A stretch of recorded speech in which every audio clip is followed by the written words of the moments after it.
Pertama kami di Kompas Petang, seorang petugas pemadam kebakaran berhasil mengevakuasi seekor kucing yang terjebak di lantai 4 gedung kampus Universitas Negeri Padang dengan dramatis.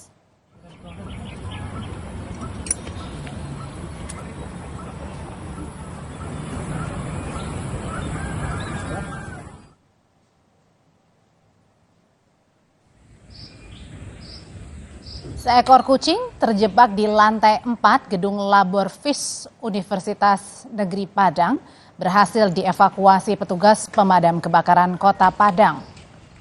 Petugas Damkar Kota Padang menurunkan tim ke lapangan untuk melakukan evakuasi dengan cara turun tali.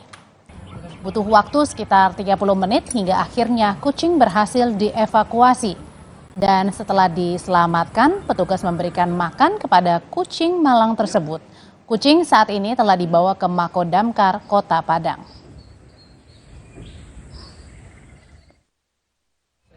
Ada seekor kucing yang terjebak di lantai 3 gedung Fakultas Ilmu Sosial Universitas Negeri Padang. Lama evakuasi itu ada sekitar 30 menit dan semuanya dapat berjalan lancar dan kucing tersebut berhasil kami evakuasi dan kami selamatkan.